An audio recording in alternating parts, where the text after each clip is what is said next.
I'm Carlton King, the former Scotland Yard Special Branch and MI6 officer and the author of Black Ops.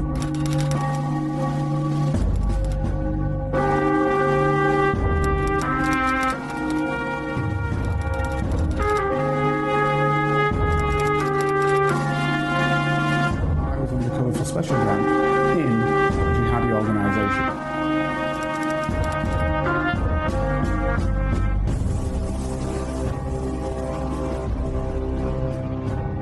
If you'd like to help Carlton keep producing the Black Spy podcast and receive episodes and information that's only available to Carlton's special Patreon agents, then you can donate as little as £3, €4 or $5 a month by signing up with Patreon. See the Black Spy podcast notes or Google Patreon Black Spy podcast and pledge your monthly amount. You can even win the opportunity to be a guest on the show. Thanks for listening, and don't forget to subscribe for free. My name is Carlton King. And welcome to the Black Spy podcast, the show that shines a light on the world of secret intelligence, national security, and armed personal protection operations. But really what we actually do is we look at geopolitics in the round. And that means that we cover everything. So today is no exception to that. And once again, I'm sitting with my podcast wife, Fergus Isaac, and going against convention once again, like we have for the last 2 weeks, we've got a guest on board. So first and foremost, welcome, Fergus. How are you today? Oh, I'm good, Carlton. I'm good. Yeah. No, it's a good one this week. But I'm going to start off this call because we're going to have to do another episode about Boris and his Daily Mail column, aren't we, at some point? But just a word of warning to your listeners, right? Don't Google Ozempic, the weight loss drug, unless you want all your Google ad preferences to suddenly be taken over by the dark web. Right. Just my top tip there.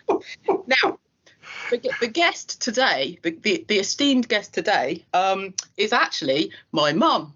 Now, your listeners don't have to call her mum. It's all right, because her actual name is Eva Strauss.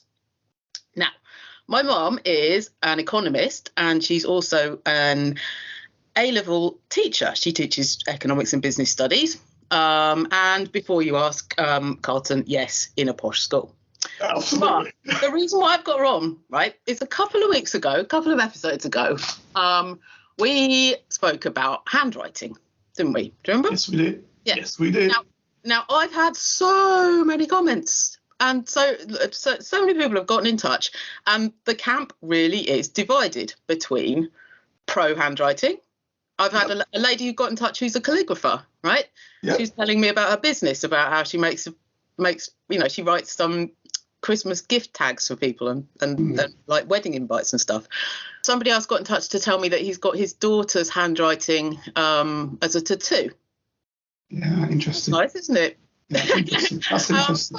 But the overarching, the comment that's stuck with me most, and the reason for this chat is I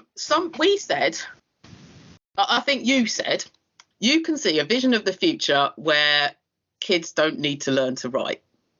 Correct, I did. Right? Yep, you did. I know, right? And somebody said, why do kids need to learn anything at all? What's the point of it? Good right? point.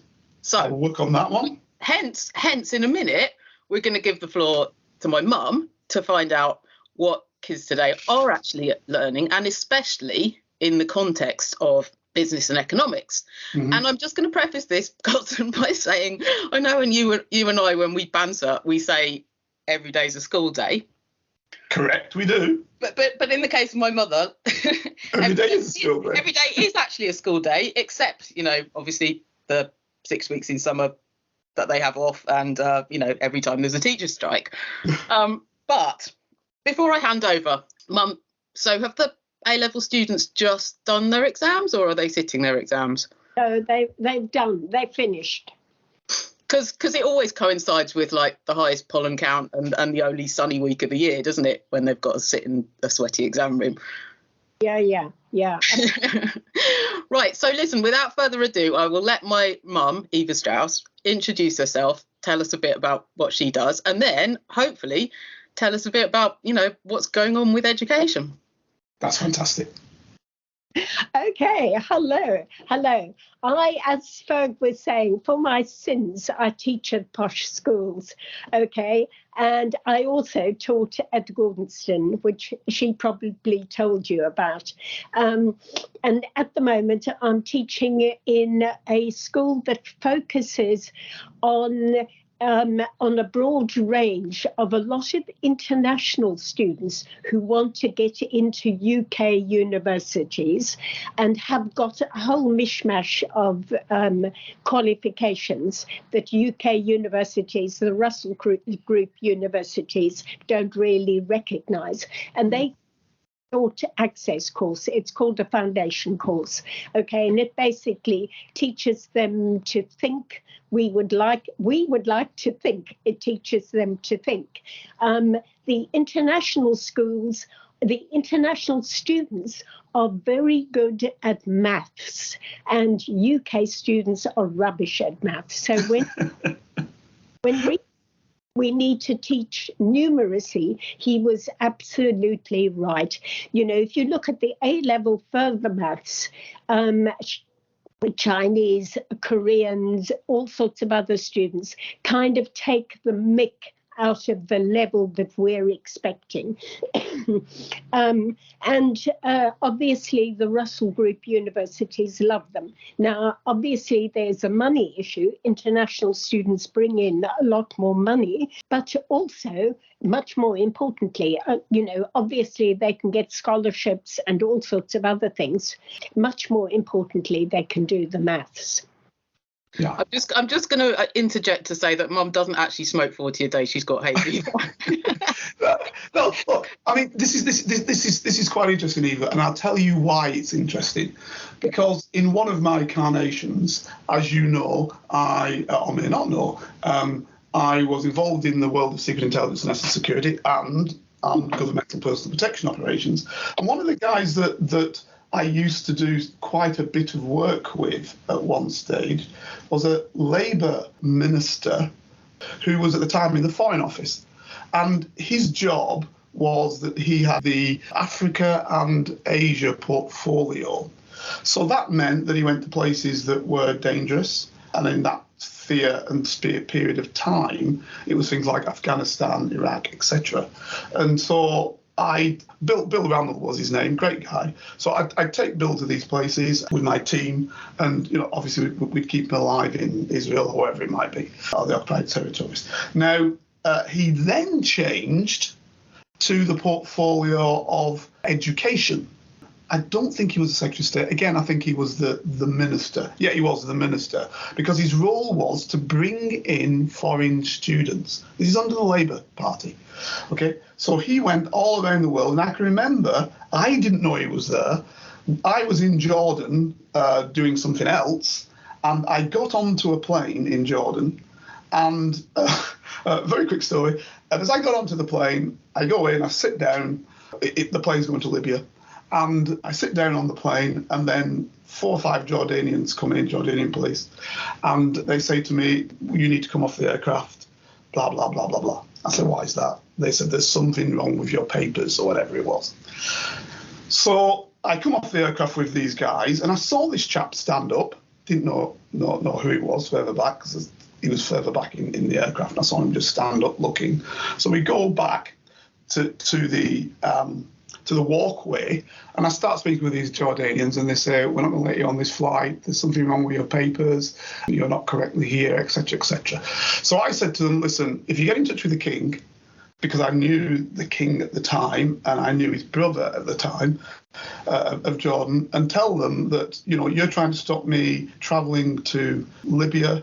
The Secretary of State for Home Affairs is coming very shortly, which is why I've been in your country, and it's going to be a problem for you. So if you want to make that problem, go ahead. But if not, let me back on the flight. So like most officials, they say, oh, sorry, sir, bang, bang, bang, put me back on the flight. And then this guy stands up, and who is it but Bill Randall? And Bill, he comes over to me and says, oh, right, I thought it was you when I saw you there. I said, yeah, great. I said, but you weren't coming out to help me, were you? So anyway, cut a long story short, he's going to Libya as well. So we both go to the embassy, and we're going to try and talk to Gaddafi, etc. afterwards. Now, the reality of it was that he was going there expressly to bring students in to the United Kingdom because they wanted their money, as he was in Jordan for exactly the same reason. Jump that forward 10 years, and the Tories came in with this idea of preventing students coming to the United Kingdom. And what Bill had explained to me, what I didn't understand previously because we were talking on the fly, he was basically saying, to our exchequer, the amount of money it brings in with foreign students is incredible. And so therefore, Labour were going all out to bring in as many foreign students as they could. Yes, they accepted that now and then you might have a fellow who's trying to slide through, or a woman trying to slide through as a student, but intends to stay. But he also said, actually, if they are students, we actually want some of them to stay because they're bringing with them capacity. So the question now is, with this hard issue you've now got with the present Tories of trying to prevent people, supposedly, how damaging is that to our economy?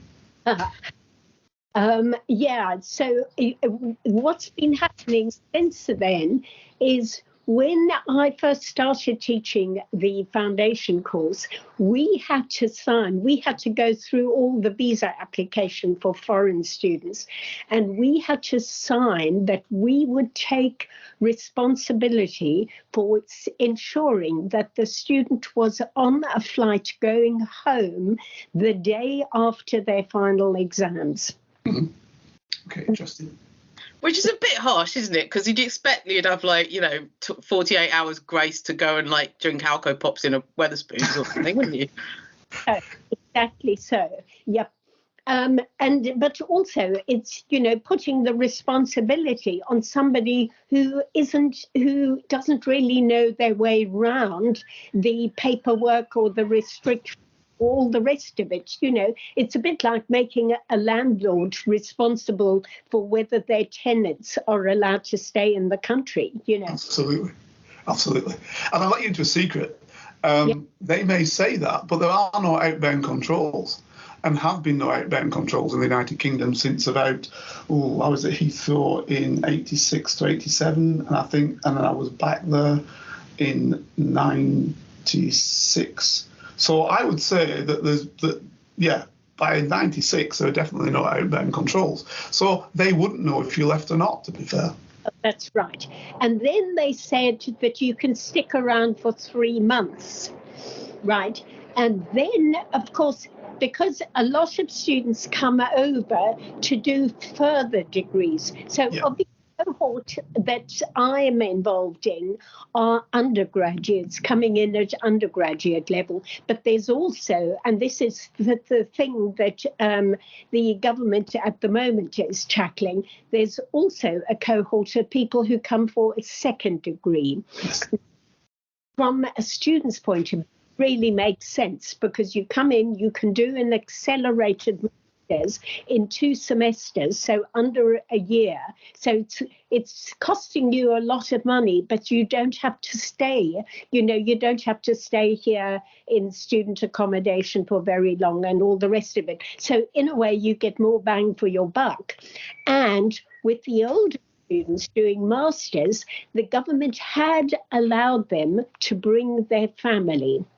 Okay, and to stay for 3 months after they had finished their exams. Okay, so now this is the loophole that Rishi is trying to block, to say you're not allowed to bring your family, which then by definition is going to mean that loads of people coming over to do masters, it's no longer as lucrative or it's no longer as beneficial for them to do it. Right, and the problem with it, and I know we were kind of going to try and concentrate on A-levels and just to get into university, but the problem with that process is that I am aware from Irish friends that Ireland is reaping the benefit of this. Number one, it's reaping the benefit because many of the EU individuals who used to be able to have freedom of movement and have no problem in coming and studying because we're all part of the same union, can no longer do that, so have to apply for visas, etc., etc. And secondly, Ireland has now begun to vamp up its capacity and is getting students from other places which would have previously come to the United Kingdom. So they're reaping what Bill Rammell was trying to do previously. Right. Yeah. Absolutely. Anyway, so coming back to, so that's the foundation thing that I do. And coming back to what I was about at the beginning, we are a fee-paying school, but very often kids come to our school because they have failed elsewhere. So they've been in normal state schools, have had, bad experiences for this, that, and the other, sometimes COVID-related, sometimes made up COVID-related. And what we're finding, and this is nothing illegal, people can do this through the state sector just as well. The criteria for getting extra exam time or getting a panic break.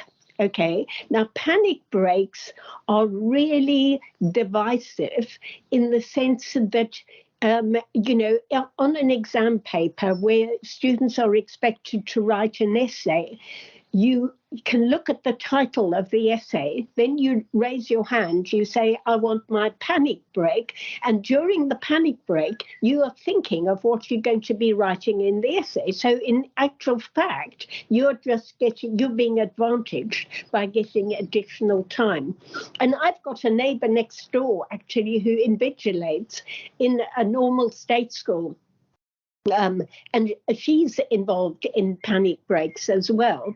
So students, the problem post-pandemic has been that about 40% of students, normal A-level students, are getting additional benefits. So either they can use a computer to type, so they don't need to write. Coming back to this thing of, will there ever be where people don't have to write? They obviously have got, they have laptops that are provided by the school or by the college, and the laptops aren't linked to the internet. But some students can type so fast that actually volume-wise of content, they can produce over twice the volume. Now, if you think back, what teachers sometimes call the mud on the wall principle, that if you're not quite, the exam boards use this thing called positive marking. Okay.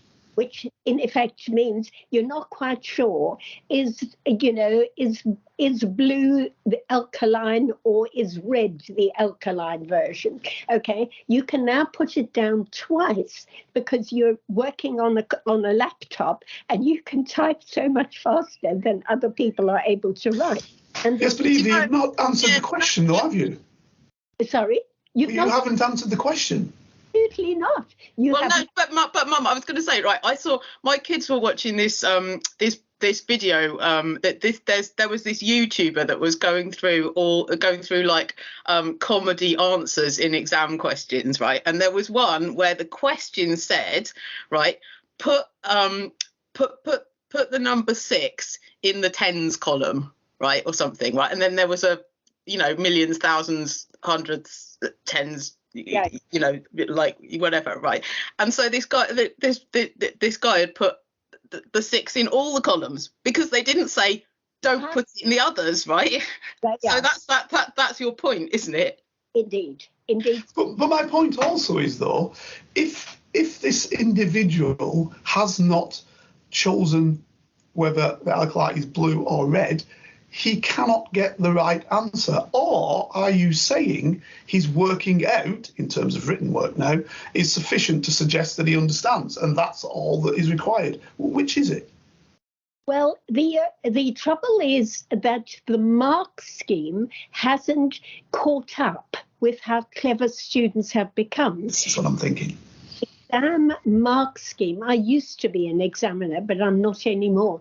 The exam mark scheme works on the principle of what they call positive marking. Mm-hmm. So they are saying, shame, poor student is under stress. Okay, and being under stress, they might write a bit of rubbish, but as long as they then come to the correct version, that's, yeah. They are so just to stop you there, Brilliant. Right, no, hold on, no, I hear what you're saying, right, but just think on this for a minute. Going back to our listeners' original point about what's the point of kids learning anything, and going back to what you said, Carlton, about, is there a future where we all talk in emojis or whatever, right? Emojis was you, actually. Are we better off, like would it be better to just upskill these kids to get chat GPT to write the exam paper? I mean, what does it matter that they know whether it's blue or red? See, I think it does matter. And I think but in the future, all I'm saying. No, I hear what you're saying. My point here is that, if in the future they're just going to ask ChatGPT or whatever the future iteration of of what the answer might be. I mean, my kids just if they want to know what 6 times 12 is, they just ask Alexa, right? I understand exactly what you're saying, Fergus, and I understand what your mum's saying. But the thing is, it's somewhere in the middle. And I'm going to use, as this example, a sat-nav. Okay, so we've got a sat-nav, and everybody's got a sat-nav in the car. And you put in what you want to go, and the sat-nav says, on your way, start. So you follow your sat-nav, right? And that's all right. I was going to say 100. It's not. It's all right. 99.9999 recurring amount of the time. What happens though when when you've got the best sat nav in the world? Mine's right about 50% of the time.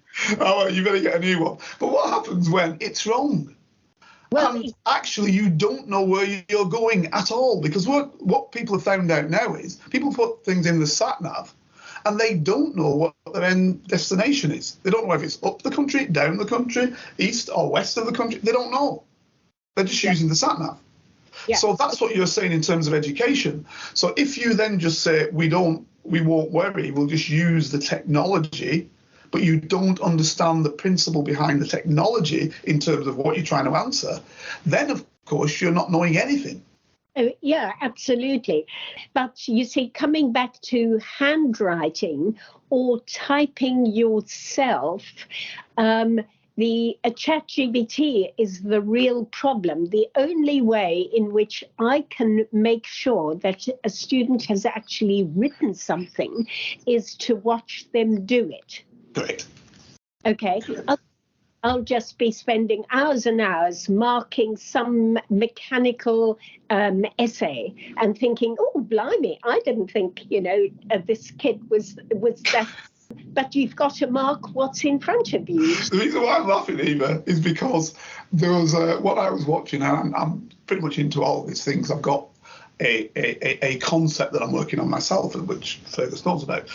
And one of the things that, where was she? An emeritus professor at Cornell University, perhaps, one of the big American ones. And she basically said, the only way I know that somebody's using AI is because the work is better than their work. Exactly. I mean, we were talking internally at DAPS, right? We were having a funny chat about the fact that loads of journalists now use ChatGPT to condense like really long interview transcripts into something succinct. So say for example their brief is to submit 500 words and they've got 5,000. Well, it's quite a useful tool. But what we were saying is that they're gonna we think it's gonna out itself, because it's gonna start bringing back the Queen's English. Yeah. Right. Absolutely. Right, as opposed to. But look, I wanted to pick up on something, and I'm just going to throw this back to Mum. Right now, Carlton and I have chatted previously on an earlier podcast about poor old Prince Harry, and when he accidentally bombed his own camp because he got the coordinates wrong. Bless him. But there was an article in the Independent about a month ago. Well, maybe a bit longer than that. When Rishi announced his war on woke, right. Because obviously he only has 3-word policies now, doesn't he? Like, because that's all he thinks we can handle. And he appointed the free speech czar, because again, 3 words scans quite nicely, doesn't it? And there was an article where they had some GCSE students saying that they'd rather learn maths than 76 gender definitions. Right. But so I'm joking here. I am being flippant, obviously. But why do you think that British children fail at maths? Yeah, this is interesting, you see, because years ago I had a colleague. Years ago I did a master's in education, and I had a colleague whose speciality was a dyslexia, numerate dyslexia, and why it was so prevalent in the UK and why it didn't exist at all in the Far East. So her speciality was Japan, but quite frankly, China and Korea fall into exactly the same category. Or Indonesia, you know, Malaysia, all those places fall into the same category. And one of her considerations was the fact that in the Far East, there is a lot more singing and presenting repetitive maths things, whereas in this at a very young age already, kids are encouraged to progress at their fastest speed. So if you're good at numbers in primary school, you're encouraged to move forward faster.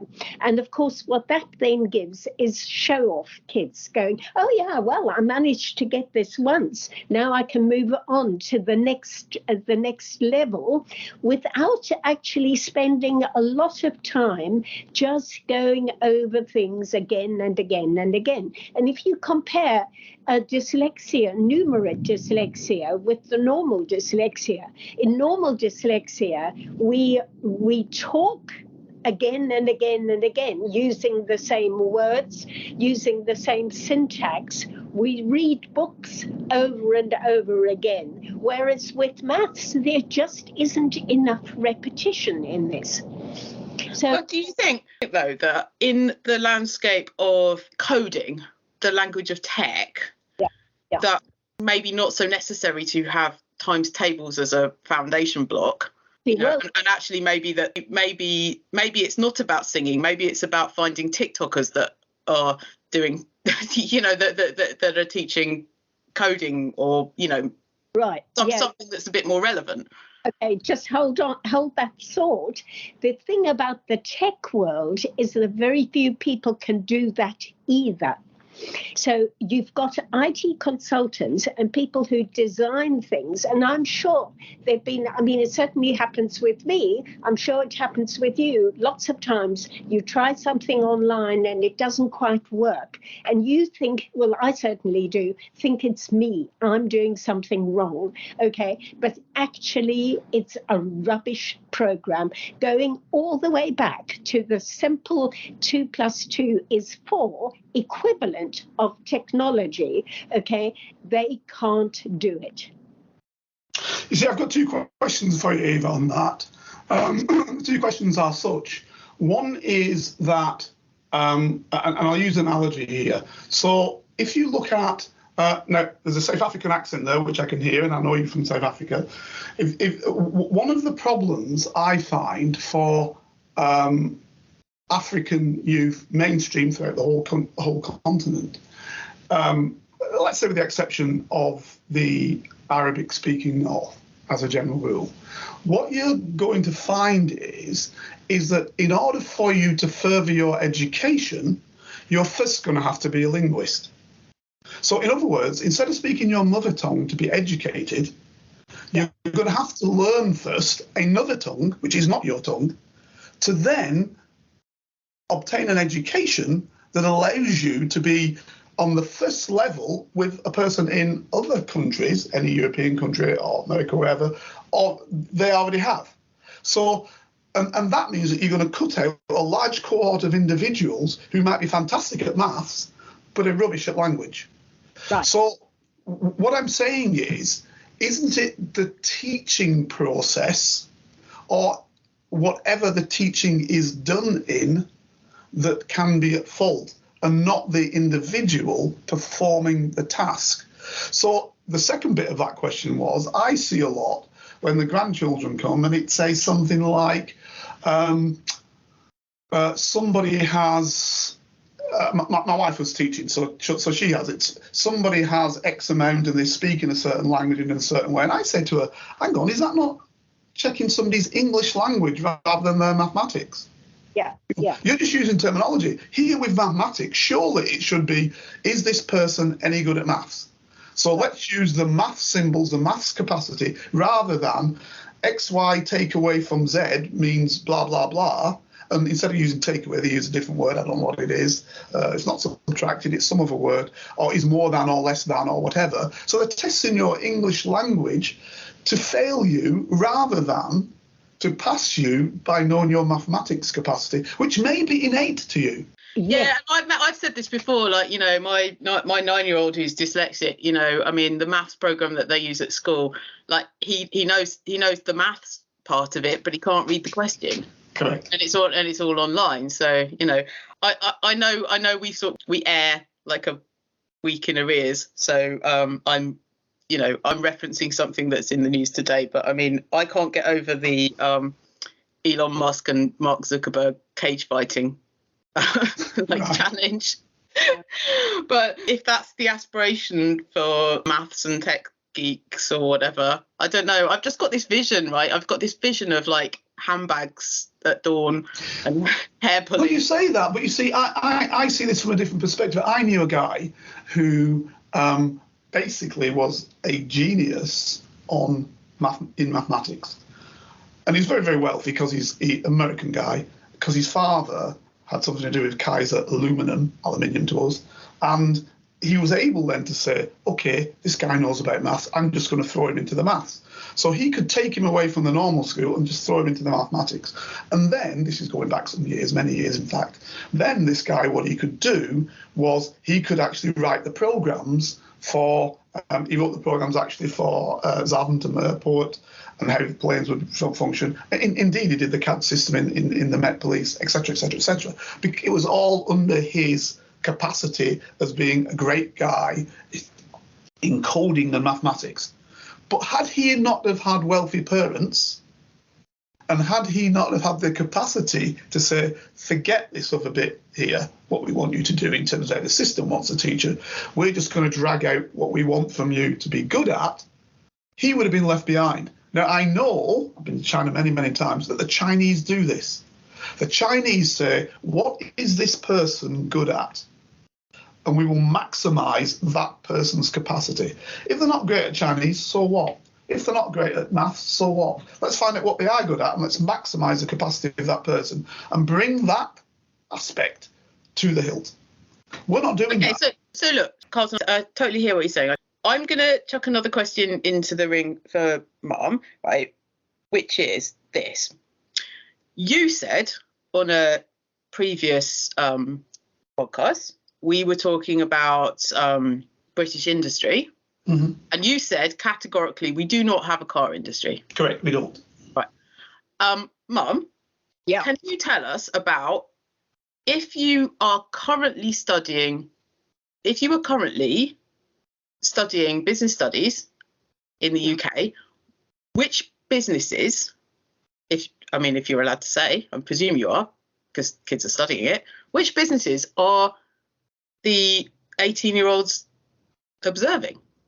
Well, yeah, it's interesting. A business they like to promote is Brompton. Okay, and Brompton have very, very, very nicely managed to get some education funding. And sorry, just pause for a minute, Mum. Just for international listeners, Brompton make foldable bikes. Folding bikes, yeah. Iconic, clever folding bikes. Yeah. And They're handmade. They are bespoke handmade. So obviously you've got a whole load of parts, but you can order a Brompton in any colour, any combination of gears, all sorts of things. I've got a friend who's into extreme cycling, and he's just and on a Brompton. So he's been a Brompton fan. His name's James Houston, and he'd love you to kind of Google him. He went. And Brompton built him a bike. Now, obviously, Brompton's getting quite a lot of PR out of his extreme cycling, and he is quite good at it. He can overtake people on normal cyclings, on normal bicycles. But any Tom, Dick and Harry can approach the Brompton company and say, look, I'd like this kind of performance. This is my body shape. This is whatever. And Brompton handmade makes them. Now, in terms of they used to make the whole thing under the Chiswick roundabout in London. Okay, now, of course, economics and all the rest of it has taken over. And quite a number of the components are made abroad and are then shipped in, but they are still assembled in the UK. Okay, so in terms of what is at education level, what do we teach students? We certainly teach them that the UK is pretty rubbish at productivity. And we rub that in. And because firms don't spend any money on training. Okay, and firms in the UK are very kind of quick fix sort of firms. Let's buy a company, let's increase the bottom line, and then let's sell the company off again. Okay, now obviously if you're into increasing the bottom line, the profit, you're not going to spend loads and loads of money on training your staff. And then just to rub it in further, we say, look at the French, the lazy French who won't work, beyond 62, are complaining about all sorts of things, have a fantastic benefit system, etc. But productivity in terms of output per labour hour, productivity in France is higher than in the UK. In the 4-day week. Exactly. So how come they get to work, they actually make things within the time period, whereas British people get paid very little. And within the time period, they are making even less. A long time ago in the Eastern European countries, they used to joke as they were coming out of communism into a sort of semi-capitalist idea. They used to joke of, we pretend to work and you pretend to pay us. Well, that applies to the UK now. Okay. You see, sorry. Continue. Go on. I was just going to say that this is fantastic, because what I wanted to put into play and for you to sort of answer on as well, if you could please, Ava, was the fact that what I find with the UK is that, look, all politicians lie, and I don't care what country you're in. That's basically their job, right? They look after themselves. And in order to look after themselves and make sure they get voted in, they lie about the capacity of the land which they run. So we accept that. But the problem I have is that the public is meant to be discerning, whereas ours isn't. So they'll turn around and they'll say, the British car industry. I want to know what that British car industry is. Yes, we assemble cars in Britain, but they assemble cars in South Africa. And they assemble cars in Morocco. But you don't turn around and say the Moroccan car industry or the South African car industry. No, you say the Toyota vehicle or the VW vehicle, which are German and Japanese cars. You accept that. But somehow when it comes to Britain, we turn around and say, the British Mini. Well, no, Mini's BMW, so it's a German car. And the decisions, and this is the big point, what people don't seem to understand, the decisions are made in Germany. They're not made in the United Kingdom. The management, you see, because another possibility of why we're so rubbish at productivity is that we've got rubbish managers. And so here the Japanese, the Koreans, the Germans have got much better managers. I don't think they're better, Eva. I'll tell you what I think it is from my experience. And again, I'm putting some experience of the work that I've done. I don't know a Secretary of State, particularly Home Office, Foreign Office, who wasn't at least once a week, if not twice or thrice, dining in the city. Okay? So the city is absolutely short term. That's how they make their money, right? Yeah. So if you've got a government that is going to the city all the time, and then take into account, this is what you've got to look at, the bigger picture, when they leave, they are working in some capacity from within the city, right? So there'll be a non-exec chair for this bank or that bank or whatever. The whole movement, and that doesn't matter whether you're Labour or Conservatives, to be fair, the whole movement is towards what does the city require. So when you then come to the managers, British managers, they're always looking for the bottom line right now. They're not doing like a German is saying in 20 years' time, this is what we're going to do, or Chinese even more, in 50 years' time, this is our aim. No, they're saying, what's 1 or 2 year ahead look like? Which is basically like in the United States. But the big difference with the United States is it's so big in terms of its capacity to produce, and the dollar gets it out of the problem because it can always print more dollars because it's the world currency. Nobody's going to ask them for their money back. So it's got this position that it can do what it does short term and get away with it. But in Britain, you can't. And the problem is we're falling down because we're going for short-termism without any of the capacity to be able to stabilise our systems. So what happens? Companies are bought out. Of course you don't. Why wouldn't you sell? But you see, added to that is this whole thing of obscurity. So nothing is transparent. It's impossible with lots of companies and lots of services.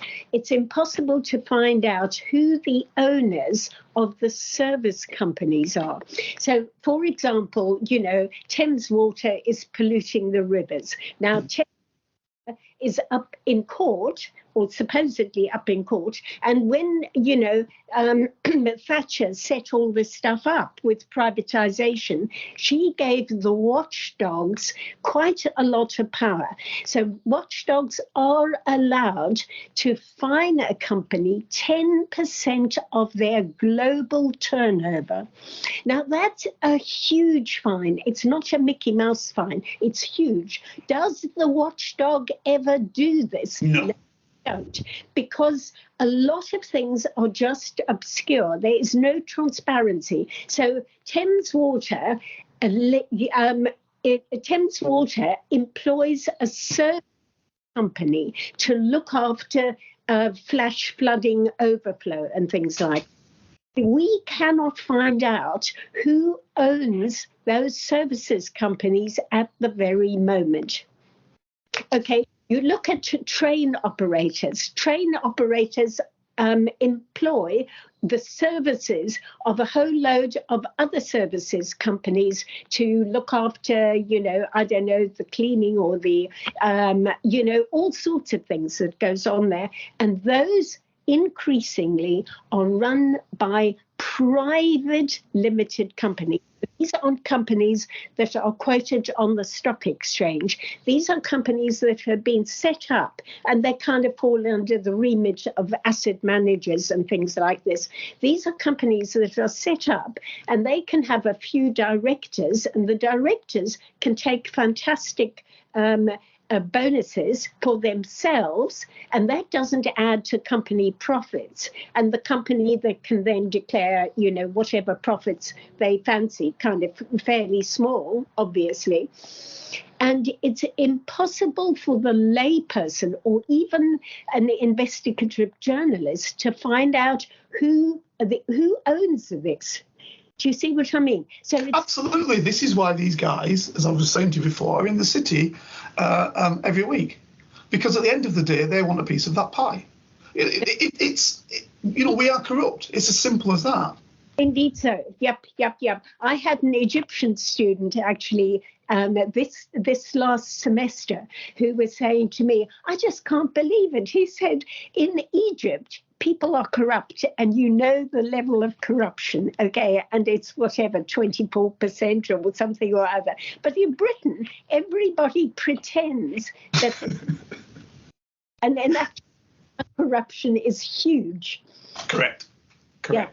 It's. I remember when again I was in the branch when Sid was coming calling, and people were meant to get the opportunity to take part in this great change whereby, you know, the citizens would own the water companies, the citizens would own gas, the citizens would own BT, etc., etc. And I remember one guy, and I've just forgotten his name because I'm terrible on names, and we did that in last week's programme.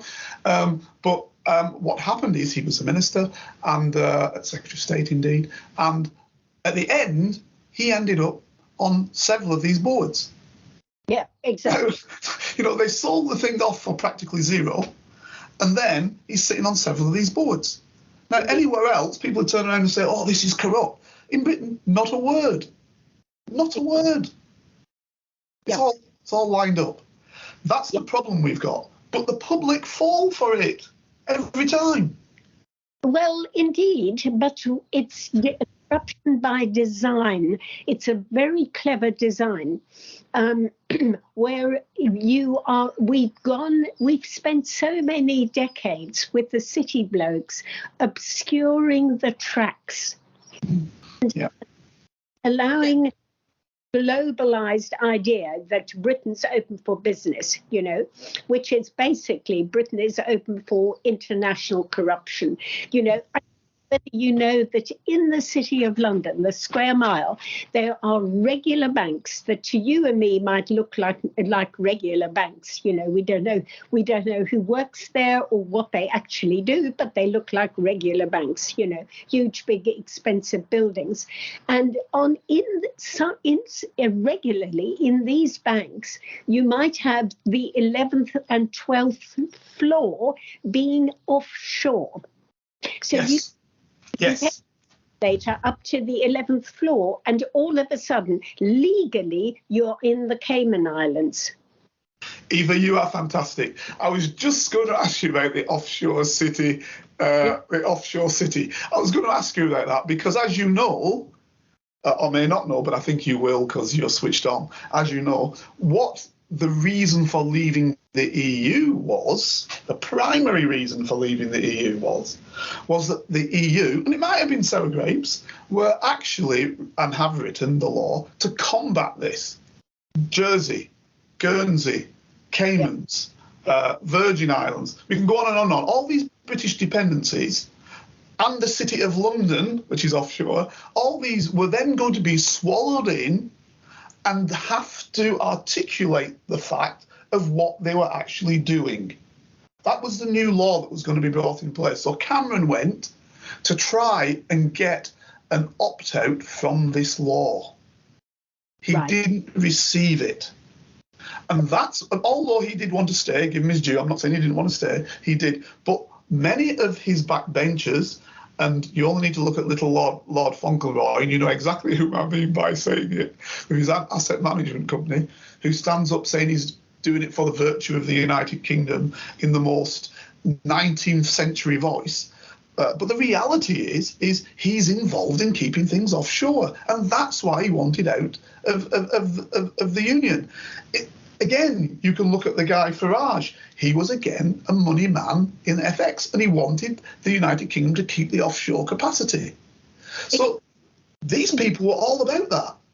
Yeah, but if you look at Switzerland, for example, you know, Switzerland is completely landlocked by, but they doggedly refused to join. Why did they join? Correct. Same reason as you just said. Correct. Yeah. It's unbelievable. But you see, that wasn't given to the people. You know, the people didn't understand that. Yeah. The people were told this. Same way with Fergus was just saying a bit ago. Rishi has, his 5 priorities. The last of the priorities, so the one that stays in your mind, is stop the bolts. Right? Because what he's doing is he's saying immigrants are your problem. Right? And that is what the British public bought into with Brexit. Yeah. Forget the other stuff. And all I'd say is that, like, look, I won't rehash all the Brexit conversations. If your listeners want to circle back, we've got quite a few episodes talking about Brexit. I'm going to slightly pivot the conversation Please a little bit with another question to Mum. So that was part 1 of this week's Black Spy podcast. Hope you enjoyed it. We'll have part 2 next week. If you'd like to help Carlton keep producing the Black Spy podcast and receive episodes and information that's only available to Carlton's special Patreon agents, then you can donate as little as £3, €4 or $5 a month by signing up with Patreon. See the Black Spy podcast notes or Google Patreon Black Spy podcast and pledge your monthly amount. You can even win the opportunity to be a guest on the show. Thanks for listening, and don't forget to subscribe for free. Here is a working class spy telling his stories, the secrets, the lives of spies. Feel free to message Carlton King on all socials and give this show 5 stars on Apple iTunes and subscribe so you never miss a single episode. For your ears only. More than a quarter of a century, I was a member of Her Majesty's Secret Intelligence Service.